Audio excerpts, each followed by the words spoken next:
بسم الله الرحمن الرحيم. الحمد لله رب العالمين، والصلاة والسلام على أشرف الأنبياء وسيد المرسلين، حبيبنا محمد وآله وصحبه أجمعين. اللهم ربنا آتنا في الدنيا حسنة وفي الآخرة حسنة وقنا عذاب النار، آمين. برزان خوشویستان، السلام عليكم ورحمة الله وبركاته. سپاسی خوای پەروەردگارەکەین کە توانیمان لە بەشی دووەمی ڕەمەزانە ڕاستەوخۆ بێنە خزمەتەوەی عزیز و خۆشەویست لە بەرنامەی پارشەوی پەیام. خوای پەروەردگار ئەوەی کە کردومانە لە بەشی یەکەمی ڕەمەزان لە دەشە و دەڕۆژی یەکەمی ڕەمەزانە لە چاکە و خێر و خێرات خوای پەروەردگار لێمانی قبول فەرموو بێ و ئەوەی کە ماوە خوای گەورە یارمەتیمامدا بە شێوازێک بەڕێکەین کە خوای پەروەردگار پێی خۆش و پێی ڕازیە. بەڕێزان و خۆشەویستان، مانگی ڕەمەزان وەکو وتراوە مەدرسە و قوتابخانەیەکی گەورەیە. ئینسانی موسڵمان تایە فێری زۆر شتە بێ و لە هەمان کاتە ئینسان لە مانگی ڕەمەزانە پێویستە ئینسانی موسڵمان مڕاجعەیەکی باشی دینداری خۆی بکە، ئەوەنە سەرقان لەبێ بە کۆمەڵێ شتەوە کە ئەسڵی ئیشەکەی لەبیر بەرێتەوە.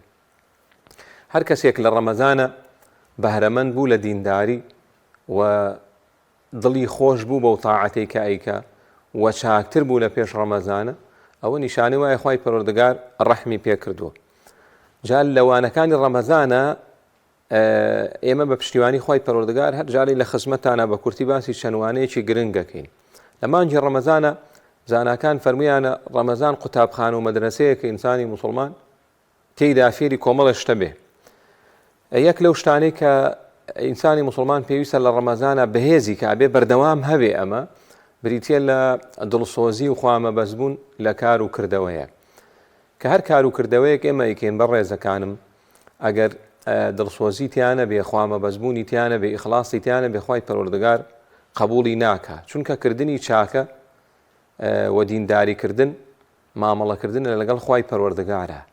خوای پەروەردگار ئەو کردەوەی ئەیکەی ئێستا کە هەڵەسی بۆ پارشێ و کە بە ڕۆژوو ئەبی، کە ئەچی بۆ نوێژی بەیانی، کە دوڕکار نوێژەکەی، کە ئیستیغفارێکەکەی، بەرنامەیەکەکەی، ئەم عیبادەت و تاعەت و چاکەیە ئەگەر 100% بۆ خوای پەروەردگار نەبێ، خوای پەروەردگار لێت قبوڵ ناکە. بۆیە ئینسانی موسڵمان پێویستە بەردەوام دوعا بکە خوای پەروەردگار یارمەتی با کار و کردەوەکانی بۆ ئەو بێ. کەلیمەی ئیخلاس وەکەوترێ ناوەکەی بەخۆیەتی، ئیخلاس یعنی یەکلاییکردنەوە، یعنی تەجرید. هەر کەلیمەکە لە زمانی عەرەبیە واتە یەکلاییکردنەوە و تەجرید، یعنی کردەوەکانت تەنها یەکلا بێ بۆ خوای پەروەردگار، کەو معنای لا إله إلا الله، کە مەڵین لا إله إلا الله، هیچ پەرستراوی ڕاستەقینە نییە جگە لە الله سبحانه وتعالى. ئەبێ کردەوەکانت تەنها بۆ خوای پەروەردگار مەبەست و مەرامی تری تیانە بێ. بعضێک فەرمویانە ئیخلاص بریتێ لە ئیستیواء أعمال العبد في السر والعلانية. ئیخلاص ئەوەیە خەڵک دیار بێ و دیار نەبێت و ئەو کردەوەی بەو شێوازاکەی، بە یەک شێوایکەی. یعنی چۆن خەڵکێک دیار بێ نوێژەکەواکەی، خەڵکیش دیارە بێ بە هەمان شێوە و لەسەر جەم چاکەکانە. واتە لەبەر ئەوە ناکە خەڵکێک دیارە کردەوە چاکەکان، کردەوەی ئەوەی کە پێوترێ دینداری و تەدەیون.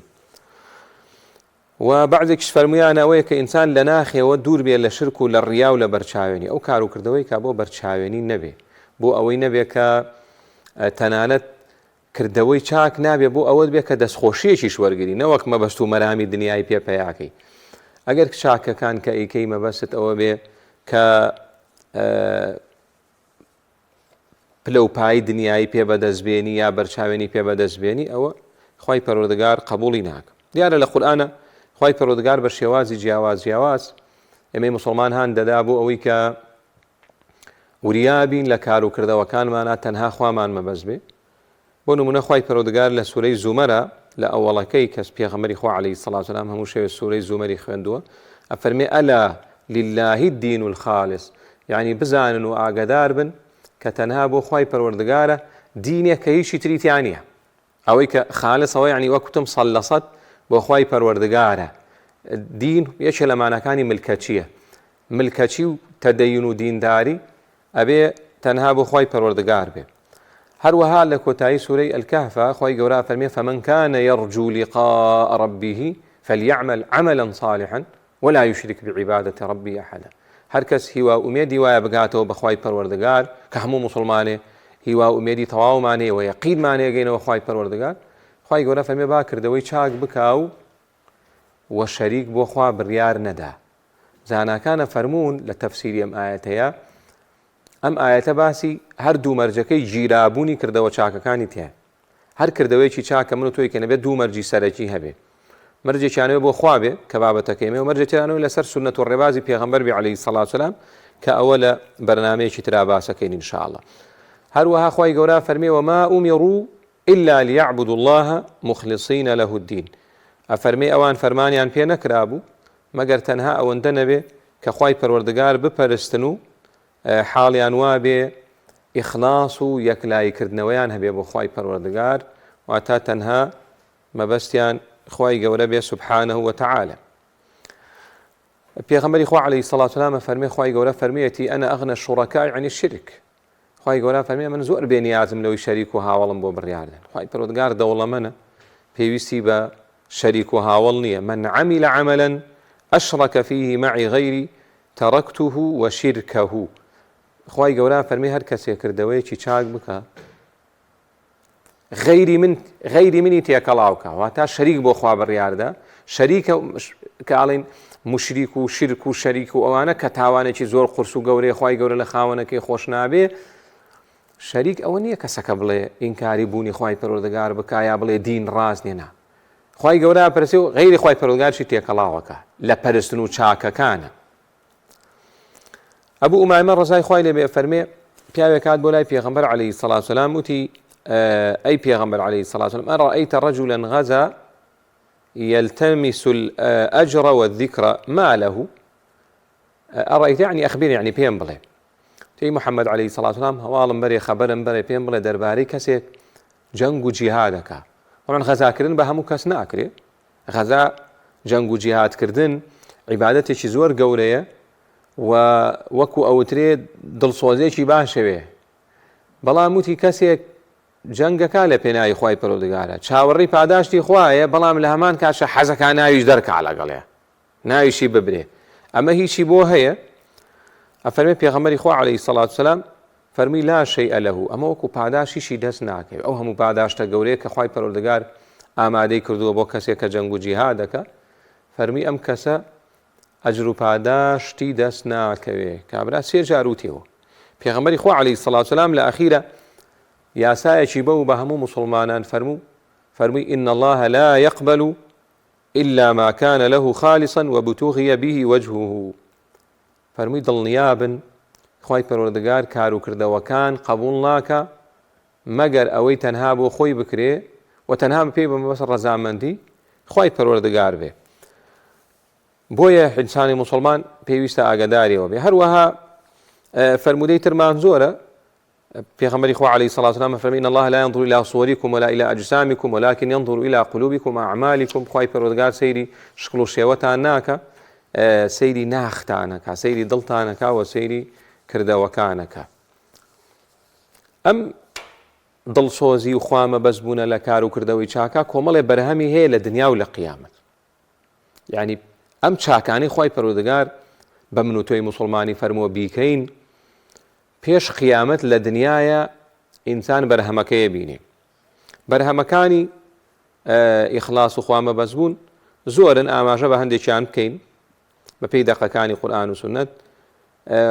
هو کار و ڕێکانێکی باشە بۆی خوای پەروەردگار لە شەڕی شەیطان بتپارێزێ.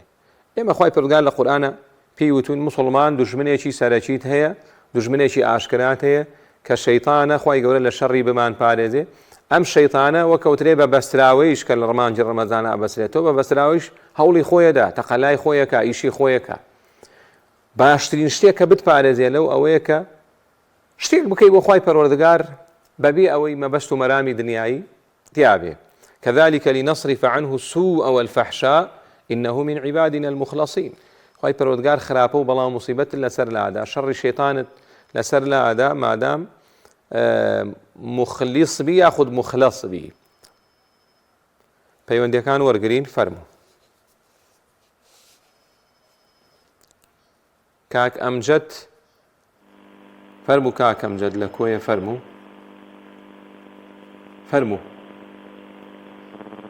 كاك أرشد فرمو. السلام عليكم مامستا. وعليكم السلام ورحمة الله وبركاته. مامستا دولي بنيك أنا بدي أقول أمجد مش لبس خبر يوم بلى تركن زراب. بلى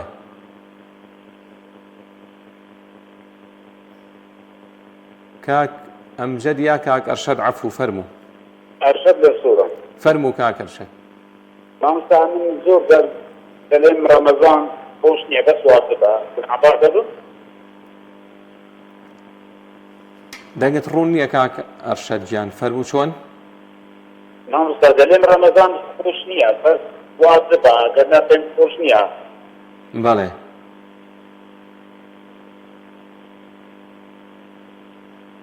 تۆزێک ئەگەر لە مۆبایلەکە دوورکەویتەوە یا لە تەلەڤیزۆنەکە بۆی لێت حاڵی بە. أو دبش مامستا.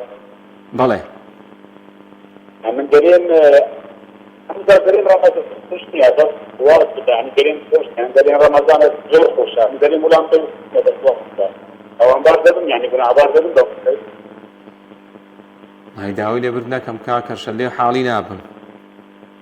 باشە مامستا خوا هذا شو زۆر داوای لێبرد نەکەین زۆر داوای لێبرد نەکەین احتیمالی هەیە خەلەکە لە منەوە بێ. كاك محمد فرمو. فرمو كاك فرمو براكم. زكاة بفريد شيء عنا أجر قرض دابي.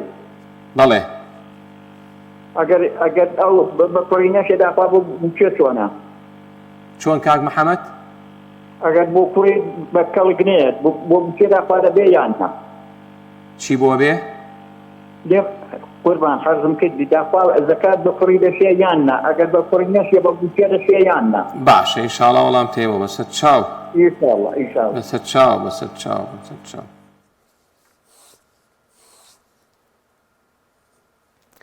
باشە پەیوەندی ترمان هەیە یان وەڵامی بەمەوە؟ بەڵێ فەرموو. کاک دارا لە عەربەت فەرموو کاکە دارە گیان.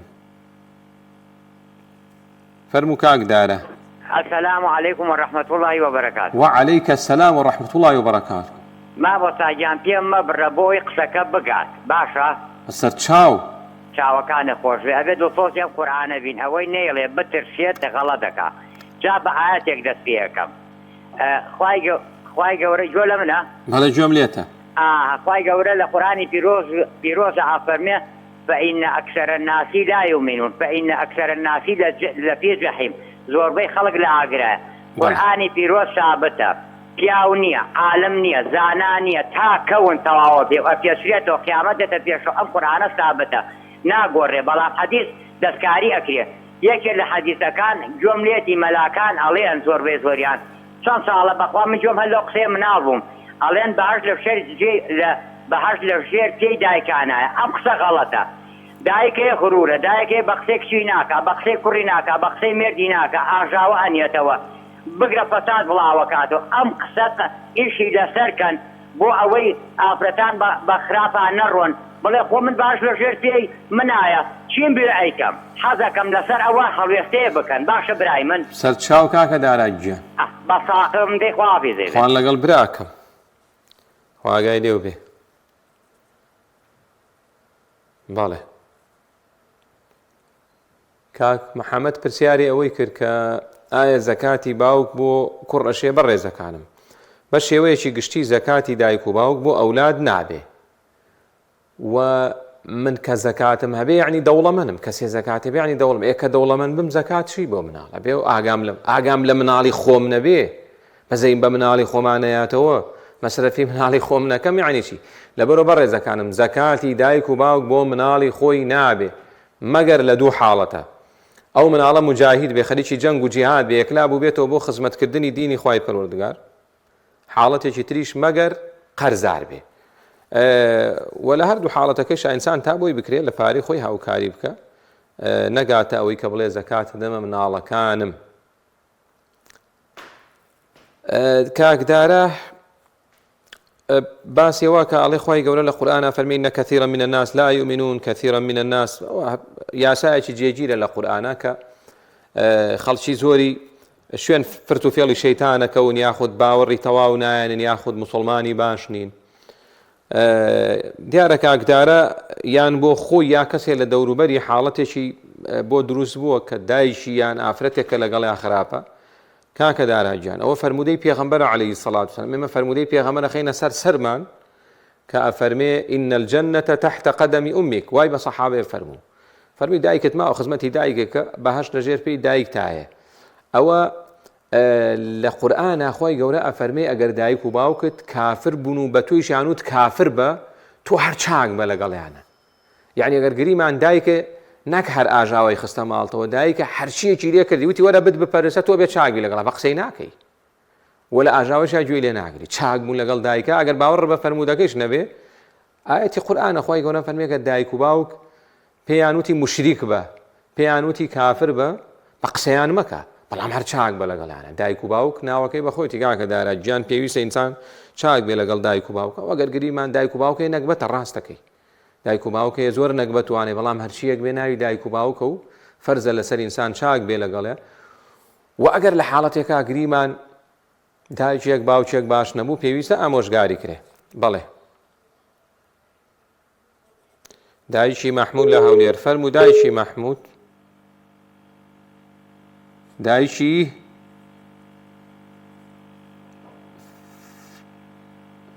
فەرموو دایکی ژیار لە سلێمانی باب فەرمێ دایکی لیا فەرموو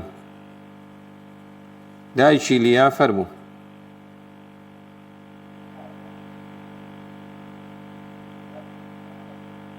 فەرموو دایکی لیا.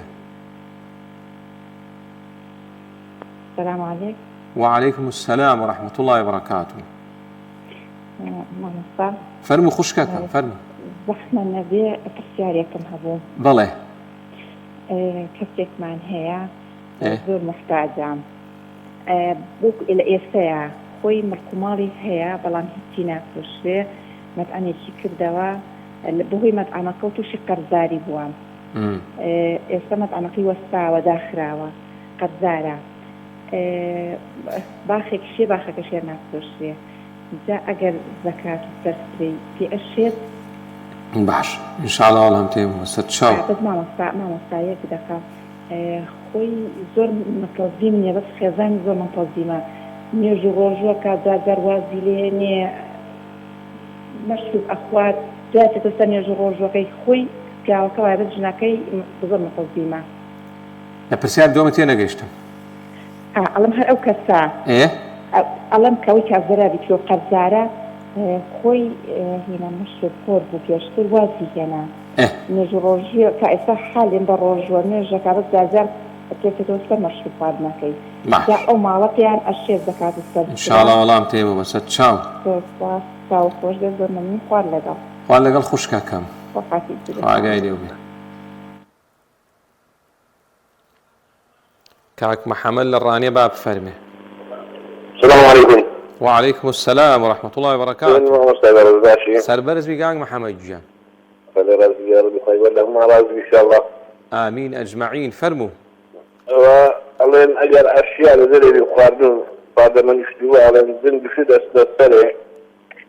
لا وتمتحوا تسمع استجاب.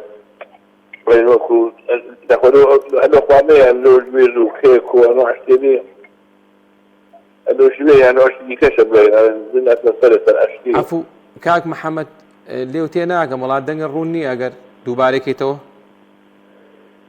من الأخوان سلواري بخوادن. إيه.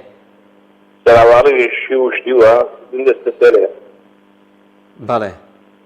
لا فرندا عنده شبيه عنده كيك و اشتري كشب الناس تصل اشتري كشب. ببورە کاک محەممەد وڵا زۆر داوای لێبردنەکەم.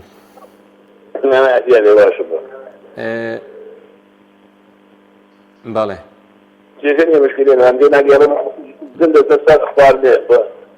چی خواردووە؟ عەفو چی کردووە چۆن تێ نەگەیشتم؟ خواردوشتووە دەڕێ ڕاستە یان هەرەنتا خۆپی سەدی یان ناو خواردنا شوێنە سەر ئەواڵی بێ. بەڵێ. شوێنە سەر ئەواڵی بێ. شوێنە سەر ئەواڵی بێ. شوێنە سەر ئەواڵی بێ. شوێنە سەر ئەواڵی بێ. شوێنە سەر ئەواڵی بێ. بەڵێ لا ببوو لە کاک محەممەد زۆر داوای لێبردنەکەم دەگت وازح بەڵێ زۆر داوای لێبردنەکەم باشە دایکی لیە پرسیارەوە کاتەڵێ زەکات بە ماڵێک کە مڵک و ماڵیان هەیە و ئێستا قەرزارن بەڕێزەکانم دیارە زەکات فەرزە وەکو ئەوترێ زەکات ساڵی یەک جارە عیبادەتی ساڵانەیە ئینسانی موسڵمان نابێت کەم تەرخەم بێ ئەو کەسەی زەکاتی دێتێ بێ 100% لێت معلوم بێ زەکاتی پێشێ وە کەسێ مڵک و ماڵی هەیە ئەگەر شتێک بکا پێویستە بیفرۆشێ داوای زەکات لە خەڵک نەکا با زەرەریشکا یعنی بۆ نمونە من زەویەک مێدە دەفتەرم پێدا ئێستا پێنجەکە ئیفرۆشم و زەکات لە خەڵک وەرناگرم ئەمە ئەگەر زەوی و خانوویە کە لەی زیاد بێ بەڵام زەوی بڵێن خانووی خۆی و سیارەی خۆیمان ئینسانی پێ دەوڵەمەند نابێت لە شەرع ئەگەر زانی محتاج و فەقیر و داماون بیان دەرێ و پێشتریش مەشروب خۆر بۆ ێستا نوێژ و ڕۆژوەکە مەشروب خۆر بەڵێ مەشروب خواردن تاوانێکی گەورەیە ئەو کەسەی مەشروبە خوا بەر لەعنەتەکەوێ ئەو کەسەی مەشروبەکەی بۆ سازەکە و خوای پەروەردگار لەعنەتی لێکرۆ بەڵام بە مەشروب خواردن کافر نابێ ئەکرێ کەسێ مەشروب خۆر بێ بەڵام نوێشکەر و موسڵمان بێ و لە مانجی ڕەمەزانە بە ڕۆژوو بێ و ماڵ و مناڵی موسڵمان و ڕێک و پێک بن زەکاتیان پێشێ مادام محتاج و فەقیر بن دڵنیا بنەوە لەوە و مەرجیش نییە کەسێک کە داوای زەکاتی کرد وەکو ئەوترێ زەکاتی پێ بشێ ئاگداری ئەوەیش بین بۆیە زەکاتدان بە تایبەتی لەم ڕۆژگارەیە زۆر ئاسان نییە ئینسانی موسڵمان پێویستە تەئکید کاتەوە بۆ ئەوەی کە عیبادەتەکەی بۆ دروست بێ و بەڕێک و پێچی جێی خۆی بگرێ باشە باسی سوودی یەکەمی ئیخلاسمان کرد سوودی دووەمی ئیخلاس و دڵسۆزی و خوامە بەزمون ئەوەیە خوای پەروەردگار سەرتەخا بەسەر دوژمنە بە ئەندازەی ئەوەی ڕاستکەی لەگەڵ خوای پەروەردگارە دڵسۆز بی بۆ دینی خوای پەروەردگار خوای پەروەردگار سەرتەخا پێغەمبەری خوا عەلەیهی سەڵاتو وەسەلام فەرموویەتی إنما ينصر هذه الأمة بضعيفها بدعوتهم وصلاتهم وإخلاصهم أفرمي خواهي پروردگار أم أمتي من سرخا بهوي أو خلقاني ك وكوتري كم دستن ياخو زور ديار نينا ناو خلقا بهوي كدعاء وبارانوي شي تايبت يعني إخلاص شي تايبت يعني بو خواهي پروردگار سريانخا وخوام بس بونو دلسوزي لعبادته هەر لە دنیاە ئەبێتە هۆکاری ئەوەی خوای پەروەردگار بەڵام موسیبەتە لەسەر هەڵگرێ وەکو لە فەرمودەی سێ کەسەکەی پێغەمبەری خوا عەلەیهی سەڵاتو وەسەلام باسییانەکە فەرمێ ڕۆژێک سێ کەس بەڕێکا ڕۆیشتن و باران زۆری بۆ هێنان و خۆیان کرد بە ئەشکەوتێکا و فەرمودەکە زۆر جار بیسراوە کە خۆیان کرد بە ئەشکەوتەکە بەردێک لە سەر شاخەکەەوە هات دەرگای ئەشکەوتەکەی لێ داخستن یعنی بمرن یعنی وەک بڵێ بەڵامتیان بابین بپارڕینەوەک بەکردەوەی چاکمان داوا بکەین لە خوای گەورەمە پێوترێت تەوەسول بە ئەعمالی صالح یعنی داواکەی لە خوای پەروەردگار خۆت نزیکەکەیتەوە لە خوا بەوەی کردەوەیەکە لە تەمەن تاکە بێت خۆ ئەم کردەوەی بۆ تۆ کرد هەر یەکێکیان شتێکیان وت هەر یەکێک کردەوەی چاکی خۆی کە لە تەمەنیا زۆر دڵی پێخۆش بوو هەر یەکێکە ئەی خوای ئەم کردەوەم لەبەر تۆ کردووە دەرگای خێر لێ بکەیتەوە هەر یەکێکە دوعاکەیە کە خوای پەروەردگار بەهۆی دوعاکەیانەوە دەرگای ئەشکەوتەکەی لێکردنەوە و دەرباز بوون و ڕزگاریان بوو سوودێکی تری دڵسۆزی و نیەت پاچی بۆ خوا ئەوەیە کە کارە ئاسایەکانی ڕۆژانت بۆ ئەبێتە عیبادەت یعنی ئەگەر ئینسان نیەتی باش بێ ئەو خواردنەی خۆی بۆ تەبێتە عیبادەت خەوەکە تەبێتە عیبادەت سواربوونی سیارەکە دەمانە شتی ئاسایی ڕۆژانن وەکەوتری هەموو مرۆڤێکەی کا هەموو مرۆڤێکە خەوێ هەموو مرۆڤێک خواردنە خوامی دێو ئەڕوا و پێغەمبەری خوا عەلەیهی سەڵاتو وەسەلام فەرمی وەفی بضع ئەحەدیکم صەدەقە فەرمی کەسێکی موسڵمان کە سەرجەیی لەگەڵ حەڵاڵی خۆیەکە خێری بۆ نووسێ وتیان ئەی پێغەمبەر عەلەیهی سەڵاتو وەسەلام ئێمە شەهوەت و حەزی خۆمان جێبەجێکەین ئەمەش خێرمان وەرسێ فەرمی بەڵێ ئەگەر ئەمەتان لە حەراما بکردایە تاوانتان لەسەر نانووسرا بۆیە لە حەڵاڵا کردوتانە خێرتان بۆ نووسێ واتە بەهۆی نیەتی چاکەوە ئەو شتەی کە حەڵاڵە بۆ تەبێتە عیبادەت بە سووریابی نیەتی چاک حرامت بۆ حەڵاڵ ناکە زۆر جار موسڵمان تووشی ئەم هەڵەیە ئەبێ کەسێکەوە بە حیساب خزمەتی دینی خوای پەروەردگار بکە پەنابا بۆ حرامێک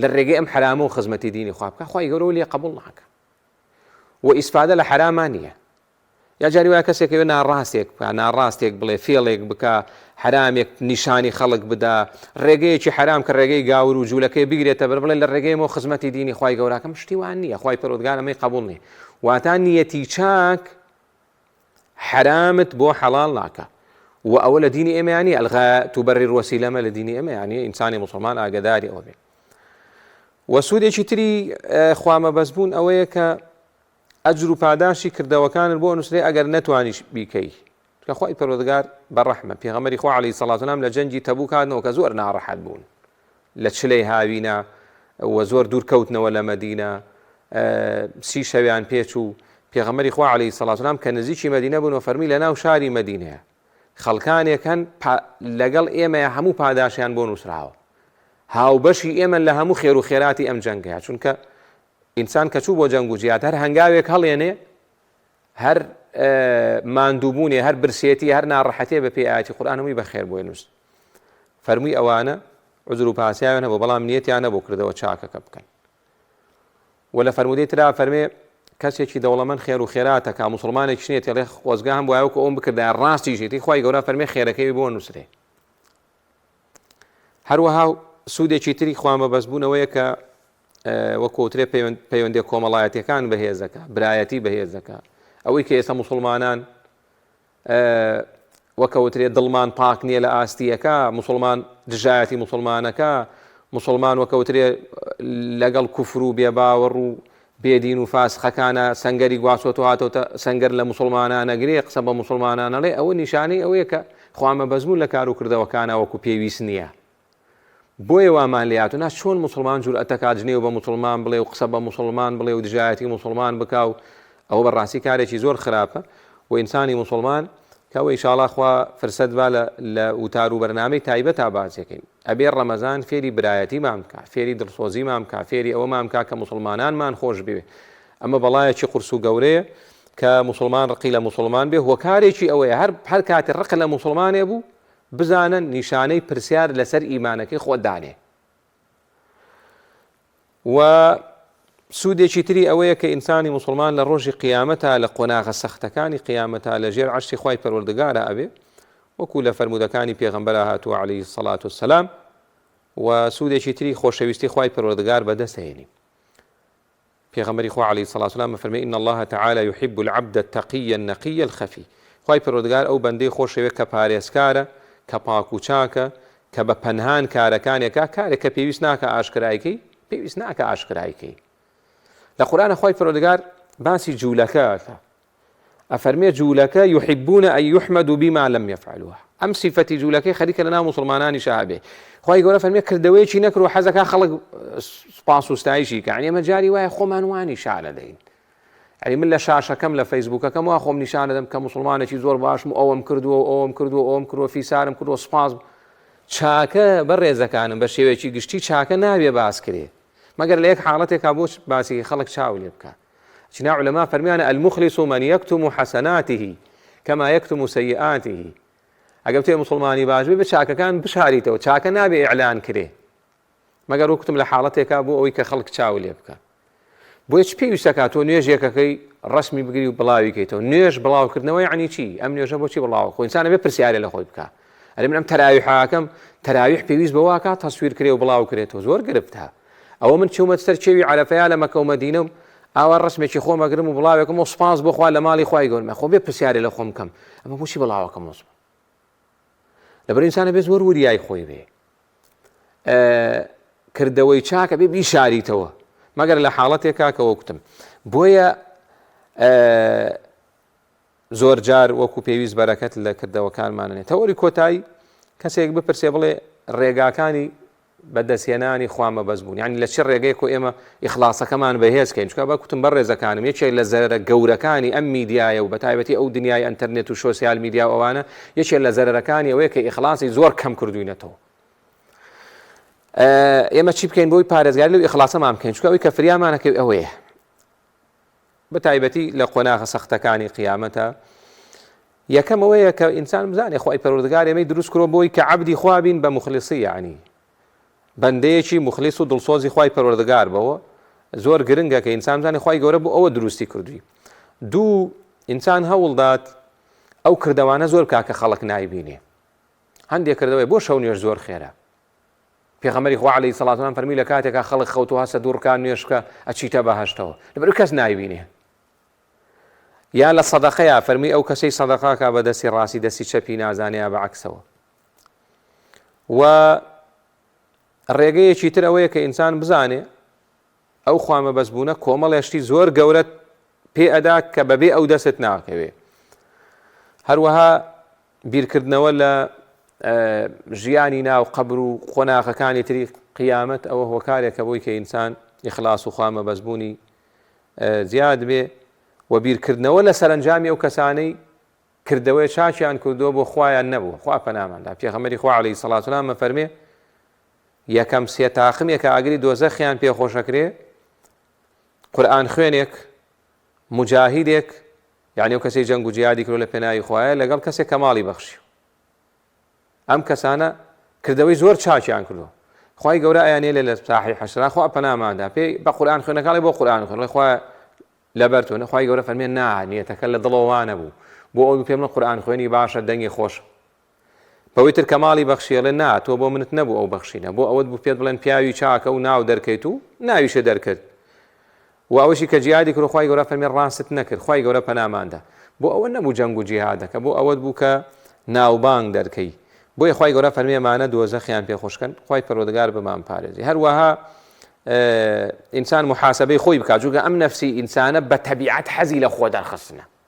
هەر هەموو کەس وایە یعنی پێخۆشە دەرکەوی و شاشە و ببینن و ئەوانە ئینسانە بێ وەکەوترێت جیهادی ئەم نەفسەی بکە زانیت نەفست حەزی لە ڕیا و بەرچاوێنیە جیهادی کا بێ ئینسان بەردەوام جیهادی نەفسیکە و خوێندنەوەی ژیاننامەی پێغەمبەر عەلەیهی سەڵات وسەلام ژیاننامەی سەلەفی ساڵح زانن لە هەندێک جارن لە جێشی هارون ڕەشیدە ڕەحمەتی خوا لە هارون ڕەشید بێ دەیان هەزار سەرباز هەبووە ناویان تۆمار نەکردووە بۆیە خوای پەروەردگار ئەو هەموو نەسڕەی پێداون لەو کاتەیە. هەڵە چەندین مجاهیدە بۆ وتیان کەس ناوی ئێمە نەبا ئێمە جیهاد دەکەین تویانە ناوتان بنووسن و مەعاشتانێ و پارەیان زۆر بۆ دەوڵەتی ئیسلامی لە کاتی عەباسیەکانە بەتایبەتی لە سەردەمی هارون ڕەشیدا زۆر دەوڵەمەند وتیانە هەر کەس ناوی ئێمە نەبا ئێمە ئاچین بۆ جەنگ و جیهاد کەس نەمان ناز دەیان سەربازی وا هەبوو لە سیری موسڵمانانە ئەبی ئەوانە بێنەوە جارێکی تر بۆی خوای پەروەردگار نەسری موسڵماناندا و خاڵی کۆتایی دوعاکردنە. پێغەمبەری خوا عەلەیهی سەڵات و سەلام فەرمووی ئەم دوعایە بکەن خوای پەروەردگار لە ڕیا و بەرچاوێنی ئەتان پارێزی اللهم إني أعوذ بك أن أشرك بك شيئا أعلمه وأستغفرك لما لا أعلم. هەر بە کوردی بڵێ خوای پەروەردگار لە شرک و لە ڕیا و لە خۆ دەرخستن و لە بەرچاوێنی بمپارێزە خوای پەروەردگار منیشی ئەوەش بپارێزێ و نوێژ و ڕۆژ و تاعەتمان لێ قبوڵ کە یا ڕەبی خوای پەروەردگار لێمان خۆش بی لە من و لە هەموو موسڵمانان بەتایبەتی ئەو موسڵمانانەی گوێیان لە دەنگمانە بەتایبەتر دایک و باوکمان مامۆساکانمان کەس و کار و دۆست و ئەحبابمان خوای لێمان خۆش بی خوای عاقبەت خێرمان کەی خوای چاکەکانمان قبوڵ کەی لە هەڵە و کەم و کورتەکانمان ببوورێ یا رب العالمین خوای هیدایەتمان بدەی و مانجی ڕەمەزانە لە براوەکان بین لە فائزین بین یا رب العالمین لە دۆڕا و ڕەنج خەسارەکان ڕەنج بە خەسار نەبین یا رب العالمین خوای پەروەردگار ماڵەکانمان پڕکەی لە خێر و بەرەکەت بەتایبەتی ئەو ماڵانەی گوێیان لە دەنجی ئێمەیە خوای پەروەردگار بیان پارێزی لە هەموو نەخۆشی و ناخۆشیە هەرچی خێر و خۆشی دنیا و قیامەتێ پێیان عەتاکە یا رب العالمین ئەم کوردستانەمان بۆ پارێزی لە هەموو ناخۆشیەک پڕیکەی لە خێر و بەرەکەت یا رب العالمین خوای سەرجە موسڵمانان بپارێزی لەم سەرزەویە. وصلى الله على محمد وعلى آله وصحبه أجمعين والسلام عليكم ورحمة الله وبركاته.